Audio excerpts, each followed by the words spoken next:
It's another one from our World Cup build-up series. Today we are looking at Portugal, and we need to discuss what the Portugal team would look like and their chances of advancing in the World Cup. Is Mustafa, Biodu Manjoko is here, Said Andu, my name is Afolabi, and also Segodi.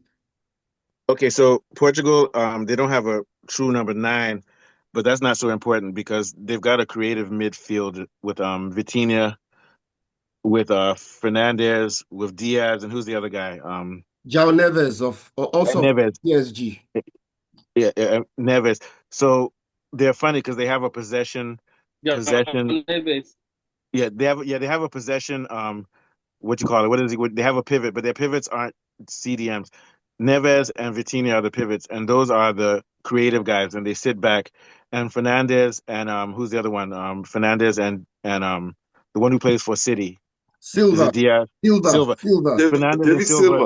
Yeah, Silva. Fernandez and Silva will be almost like David. attacking midfielders. Bernardo So they've Silva, got yeah. to they're going to have the best possession in all of the world football. They have possession, and these guys are creative. The only problem is they don't have a defensive midfielder. We'll talk about that later. Then up forward, you'll have Ronaldo, who's going to be on the left and right.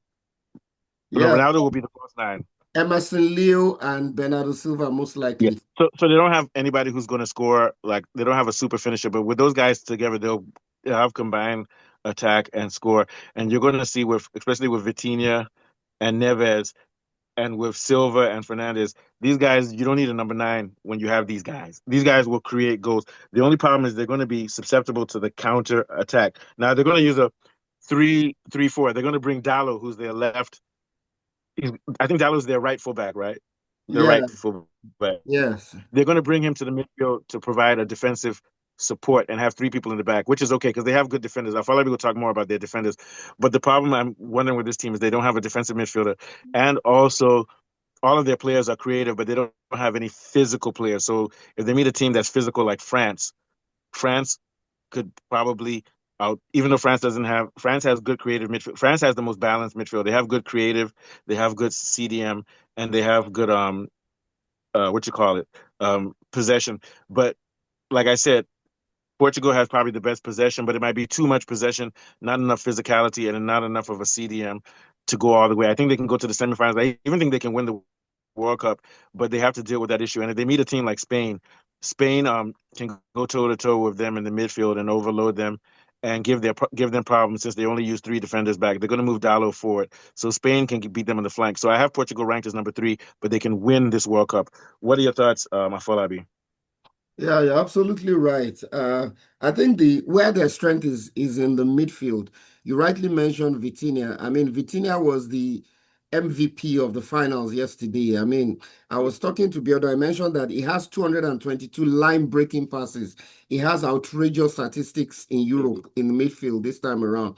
And even though João Neves is not a defensive midfielder in the true sense of the word, he's very good at screening and reading danger and sniffing it out, and is his teammate at Paris Saint-Germain. And then you have the most creative player in the Premier League, Fernandez, up front, Yeah, along with Bernardo Silva. So midfield is where the strength is. And you rightly yeah, mentioned that they don't have a forward, out and out striker. Ronaldo's numbers have gone down. He's 42.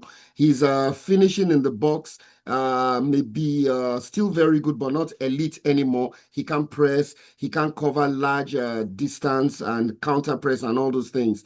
So that's where I feel their weakness is in defense. They are very okay in defense. They have Ruben Diaz of Man City as well as Ignacio, and if they decide to play Silva as well, and then the fullbacks is where the strength is as well. Nuno Mendes of PSG is their left back, and they can decide between Diogo Dallo or João Cancelo. So I think they have a very talented team, but yeah, in the forward line, the number nine position is where I have yeah. my fear. But like Mustafa rightly said, they have so many creative midfielders, so they may not necessarily need an out-and-out striker, basically. Yeah, and so what's going to happen? See, Ronaldo is going to play as a false nine, but Ronaldo's going to be like Giroud. When you've got Neves, who can Exactly make these like line, you. and Vitinha, who can make line breaking passes, you've got Fernandez. Those guys will move forward and act like forwards, and all Ronaldo has to do is stay central, and those guys will find vertical passes to him.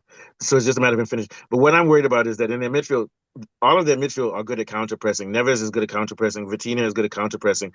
The only problem is that they don't have a destroyer. So is the physicality they need to worry. And I think if they meet a team like France, France may not have France is almost as good as Portugal when it comes to possession and everything. But France is known more for a mix of creativity, speed, and also having destroyers. Physicality.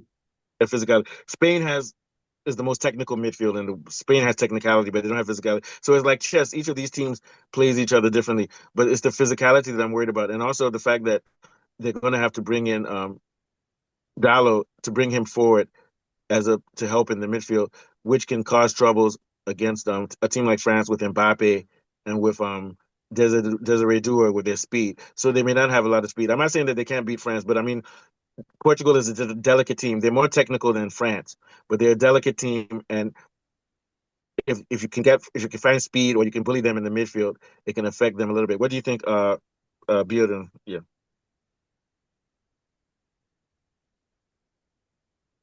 is Bearden there? No. Okay. What do you think, Sigodi? Biado. Oh, I think it's No, frozen. absolutely. You Bearden, are did you on? really hit it on the Okay, go you Sigodi. Yeah. did really hit the yeah, you did hit it on the nail. Like you see, Portugal, they've got very talented players, and also my worry again is how to fit David Silva and Fernandez at the same time, because those are the two creative players. You see, they all love being on the ball. They love making those breaking line passes. But my worry again is the number nine, because sometimes you do find games that you really need the number nine. Your creative players and your ball position cannot do enough. You need to bring the ball in the box and get those goals. But also on the midfield, like they don't have a destroyer, like you said, which is it's a problem when they play teams like Morocco that really play very well on transition. Like they wait for you, they counter attack you. You need somebody that can win those balls with physicality. So Portugal is a good team. Yes, I love them, and I think they'll do well in this World Cup. But my only worry is their central midfielder, a destroyer. Like if they meet Brazil that can attack them with speed, you need somebody that can win those balls, can break those attacks. You know, like Yeah. they don't have that kind of player in their team. We've seen how they struggle. Portugal doesn't produce those number nines. Like you see, even in the past, they had guys like Roy Costa, but they were not like your typical number nine that takes his chances, that brings the physicality in the box. They lack. That's where I think they lack. But uh, with other things, they're up there. Yeah. So let's check. Is Bearden doing better now? Check on him. Bearden, are you there? Yeah. Okay. So Bearden's done. What are your Yeah, thoughts about? Oh yeah, yes, I'm here. So what are your thoughts, Bearden? I was saying that Portugal's has probably the best possession I'm midfield. here. Yeah, they have the best possession midfield, but they don't have a destroyer in midfield, and also the fact that they don't have a pure number nine. But I think the main problem is they don't have a destroyer in midfield, and they'll have to bring their fullback forward, which is not to say it's a fatal problem, but it means they're going to have 90% passing accuracy for them to win. They're going to have to be very perfect in midfield, and they can use Neves and Vitinha to counterpress, but it means they have to be perfect because if they allow France or anybody to disrupt their midfield, those guys can bully them in the midfield. What do you think, Beardon? Yeah. Yeah. Yeah, I think you guys are spot on, to be fair, but looking at the balance in that Portuguese midfield and looking at the way PSG play, there is no orthodox um, for defensive midfielder you would say in the PSG team. It's Yeah. just a team game that everybody has to do the defensive job. And if Portugal go into the tournament with that mindset that everybody in that midfield, João Neves, Vitinha, can easily do the work. But we should not forget that there's also the man, Ruben Neves from Al Ahly, who's also very physical, very strong. While he was Yeah. playing in Wolves in the Premier League, he used to anchor the midfield. And he's another option that the Portuguese can consider to put as a deep lying midfielder to also break in those plays and intercept all those He's passes. going to start. But in general, I think the Neves will Portuguese, start. Yeah. yeah, so I think Portugal is spot for options if you look at it in terms of midfield because looking through the qualifiers also, Ruben Neves played a lot of games. Bruno played a lot of games. It was João Neves that actually kind of suffered a bit that was coming off the bench. So you don't know what Roberto Martinez would decide or what he would decide to go with. But again, just to bring this into the conversation, I think, yes, we know that on paper the Portuguese team is good. But my own question, and in brackets in quotes, is the Portuguese manager, Roberto Martinez. He had the golden generation in Belgium to coach at the 2018 World Cup. He failed to deliver the World Cup, and now he has another great generation of players in the Portuguese. I just hope he doesn't fumble it once again. But like we rightly said, Rafael Leao is also an option the Portuguese can look to explore playing in the center. He played as a center forward for AC Milan this concluded season, and it's also an option the Portuguese can also look to play from the middle. But we all know that the talisman Cristiano Ronaldo, the captain, the leader of that team, would always get the nod, and because of the years and the experience and the pedigree Ronaldo has. But I think for Portugal, they don't really need to play to Ronaldo's feet. Ronaldo is aging; he doesn't have that pace anymore. All they just have to do is put the ball in the air, and you know what's it's in the air. Ronaldo stands every chance of getting it. So that is just what I think the Portuguese will likely and you leverage could on. also see something in which Silva in this World Cup, you could see Silva score 3 goals, Vitinha scored 2 goals, Fernandes scored. So in other words, those guys, just because they're midfielders, the way those guys combine, they're going to be opening space for themselves. You get what I'm saying, Afolabi? Yes, Yeah. absolutely. You're right. Yeah, yeah, and there's not a lot of teams anymore. Most teams now don't have a pure number 9 anyway. So that's and like you said, and you have Ronaldo. Ronaldo, It's they're the going way to the feed game is Ronaldo. being played now in world Yeah. football. Yeah. So what are your thoughts, Afolabi? Yeah, you're absolutely right. Biodun was spot on to say that they are spoiled for options. I like what Biadon said about he doesn't play he doesn't play he doesn't do your regular. He's unorthodox with his midfield. You don't have to have all these definitions of midfields. These guys can function without a CDM. Of I mean, course. without a And Detroit. I Go ahead, dare say Ronaldo is still very elite in the box, finding spaces, going for crosses and heading the ball, and he can finish very well. It's only when you begin to get to the stage of the tournament, when you're playing against the France, the Spain, and the more difficult teams, then you begin to look at your options and you Big look boys. at the ability to Big press. boy. Yes, you may not start. but you know what? But this decide guy is to start amongst them. Ramos. Portugal is one of the big boys too. That's the thing. But go ahead, yeah. But Biadu mentioned the fact that in 2018 he had a bunch of very talented players and he failed to deliver. So let's see whether he has learned one or two things from the 2018 squad. But I think that was part of the team chemistry because this guy was becoming to be like he was God or Ronaldo. He messed up the team rhythm on that team, so they can't let Ronaldo control that team. Ronaldo is just one of the players on the. But I think the main thing is that back then, did they have Vitinha and Neves then at that point? No, I was talking of Roberto Martinez. I was talking of Roberto Martinez. The When coach. he was the coach of Belgium, he had the De Bruyne, the Hazard. Oh, you're talking about another team. Oh, yeah, they had the Belgian players, yeah. squad, and he failed to deliver the World Cup for Belgium. Yeah, and now he's going to coach this good and they had generation of Hazard and Portugal, all so those he guys. has to deliver. Yeah, so what are your thoughts, Godi, before we get out? Saeed is here, Mustafa. I forgot about Saeed. Saeed, what is going on, man? Saeed is quiet. He usually jumps in. No, I don't want our voice to be clutching. That's why I muted myself, though. You've changed your style. Go ahead. So, yes, Saeed, give us your wisdom. Yeah. All right. So I quite agree with what everyone has said. Portugal is one of the favorite, if not my own favorite, in this upcoming World Cup. Yeah. And I can see that a lot of you guys are downplaying the. Saeed, I'm not downplaying them all. I'm not me, but no. I mean, I'm even talking about Cristiano Ronaldo. Like, Ronaldo. Hearing what Mr. Falabi said, like he's not as sharp as when we are talking about the greatest footballer in the world right now, we'll be mentioning Ronaldo. So like you never say never when you're talking about Ronaldo. But where I think Portugal is going to have problem in the midfield. I don't know how they are going to play Vitinha and Bruno Fernandes and Neves, and I think they are going to, if they can get their midfield right, like what players right, and those guys blend together, I believe they can beat any team in this World Cup. But that midfield, that central defensive midfielder that they really don't have a very key man to handle. But I think they'll do well overall. Sean. I think Portugal will do well overall. Saeed, you know who Portugal needs? They need Kante. They need Kante in their midfield. They need someone like that, though.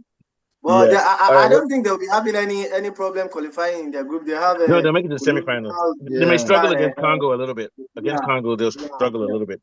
Because the only problem with the Portuguese is that their manager, I don't like him, and I don't trust him. Yeah. That's usually the problem is the manager. So what are your thoughts, Sigodi? Then we'll end with Falabi. Yeah. All right, now I think they need to bench Ronaldo, just add him on the coaching staff. You need these young boys with fire who wants to play. Ronaldo has done it all. They can't do it with him. I think it's going to cause confusion there. They just need him to be a motivator there. That's all. Put these young boys, let them do their job. What do you think about that, Saeed? Because I know you're a Ronaldo fan.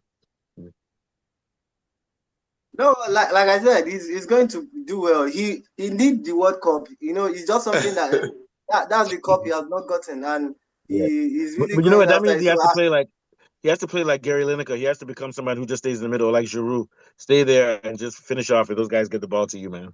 Yeah, if that is why they needed. Anyway, I think he's going to get all the balls because Bruno Fernandes, as we all know, very great assist. Even I think the last match they played against, I think who did they even play with? Brighton. Yeah. So his assist is very, very top notch. So I think what Ronaldo needed to be doing is stay in the box and wait for Bruno Fernandes to do the job and the rest of them. Yeah. Building. What are your thoughts on Ronaldo? Yes, I think if you look through the qualifiers, yes, Ronaldo did 42 or 41, but Ronaldo delivered during the qualifiers. And there is no reason why Roberto during the qualifiers and heading into the tournament, so far is 100% fit. I think the Portuguese will lead the line with Cristiano Ronaldo. He's their captain, he's their talisman. He's one that motivates them. He wants to win. Definitely, you know that Ronaldo is not at the stage of his career where you don't see him running around the pitch, and he's more strategic in his positioning, using his experience. And the Portuguese will have to play to his strength. Like I said, you see a lot of crosses, out swinger, in swinger crosses from the Portuguese. You also see Ronaldo up front because in the air he has that room. But if he's the only problem is that feet, Neves likes to play the ball on the ground. No longer there.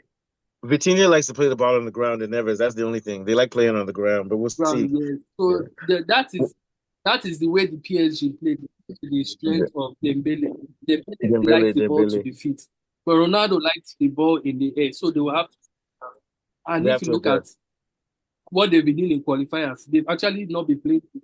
They've been playing to the crosses. Rafael on the left, crossing Bernardo on the right, in swinger, out swinger crosses. Yeah. So definitely, I think the Portuguese have an issue. My own problem is if Ronaldo gets injured, for instance, who is likely to come in to support that number 9 process? Is it the PSG man, Gonzalo Ramos? They are really, really light options up front aside Cristiano Ronaldo. Or you bring Rafael to go and play up front and find another winger to play. So that is just the only question mark in the Portuguese team. But in general, you can say that the centre forward position for the Portuguese is actually the weakest position. At the strength of the entire squad. Good, I agree with you, but the only problem I have is that the way Vitinha never played, these guys play through the center of the field. Having to have them do lobs and crosses is like a waste of their talent.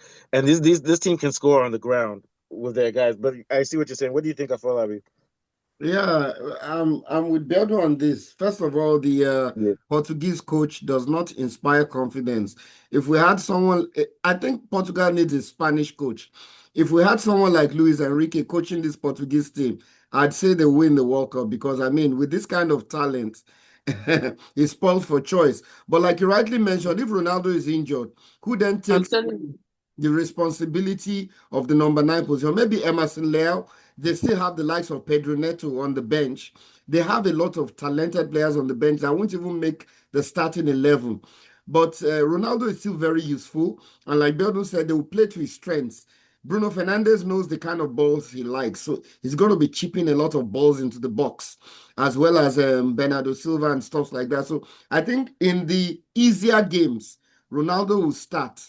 In the more difficult games, as they advance in the tournament, they will begin to use maybe Gonzalo Ramos because of the pressing they need in front. Basically, that's just what I feel. And they're going to have to play possession football and win close games. Like if they beat a team like France, it's going to be 1-0, 2-1, something like that. Because they're not going to score a lot of goals. All right, good one, guys. This is a very good one. Take us out of Falabi. So you guys will all come back together maybe mid to the later in the week. Okay, thanks. Okay, it's been another brilliant show. We have been discussing Portugal and their chances in the World Cup from Segodi, Mustafa, Said, Biado Banjoko. My name is Afolabi. We're back again with another one during the week. Bye for now. You paused for a second. Well, Good night, you're thinking about your beer. guys. Yeah. All right, good.